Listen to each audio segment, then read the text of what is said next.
Extra clunkers is supposed to get the gas guzzlers off the road, but a loophole in the program is leaving it wide open for misrepresentation and fraud. Here's used car salesman Kenny Behr.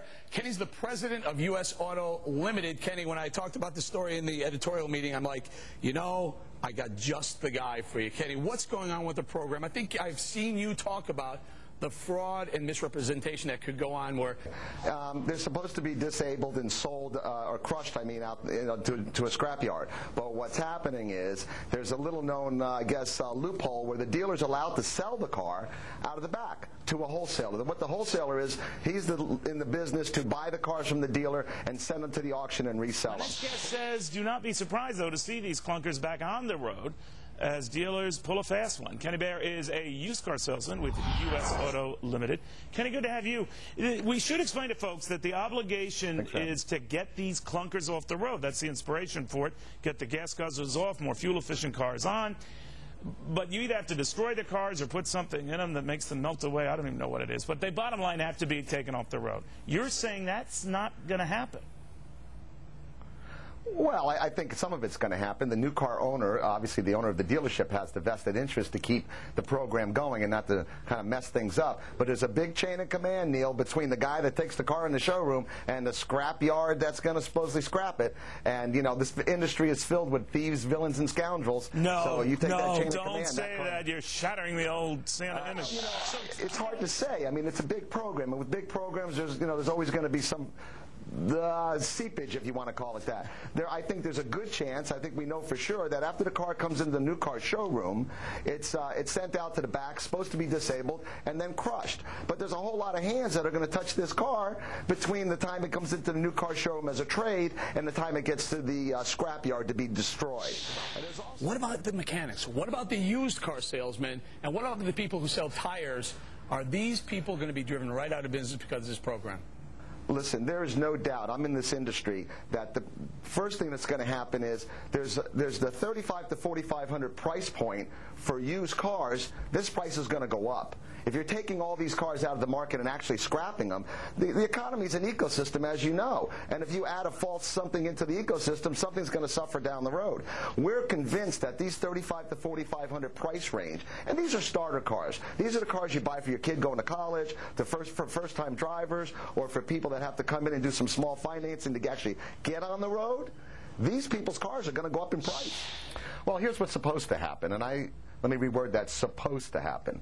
The car goes into the new car showroom and it gets traded in for a new car. It goes back to the service department where the service department's supposed to disable the drivetrain by putting chemicals in it or whatever they're going to do, disassemble it. Then a tow truck picks it up, takes it to a scrap yard, which then sends it to a shredding machine or crusher.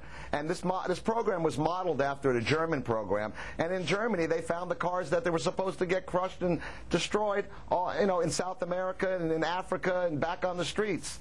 It's inevitable. 250,000 cars were taken in. You think 10% are going to make it back on? 20%? Well, how do you handle something like that? You're a good salesman. You know all of a sudden that these numbers don't add up. What do? Give them a different set of numbers?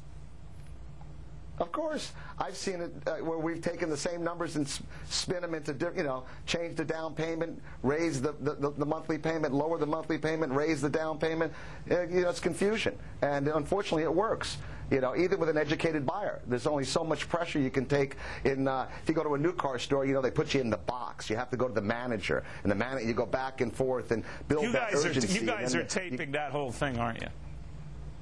Not you. No.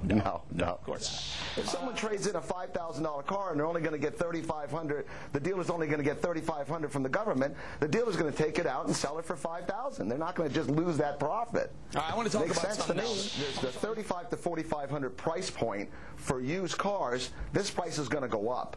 If you're taking all these cars out of the market and actually scrapping them, the economy is an ecosystem, as you know. And if you add a false something into the ecosystem, something's going to suffer down the road.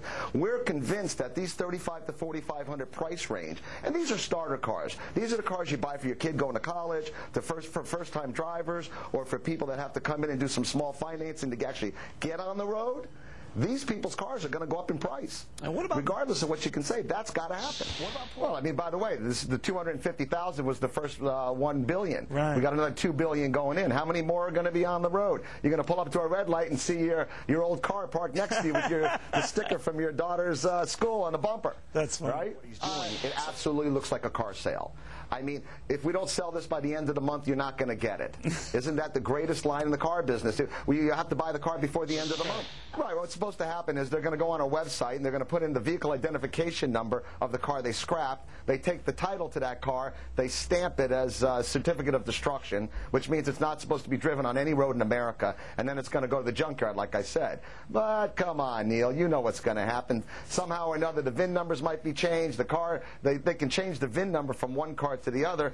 And let me ask you this. What's the chances of you going into your Ford dealership that a clunker was traded into and possibly having used parts taken off that clunker? Can I ask you this? With the White House, with some of these guys pushing health care right now, would they make good used car salesmen?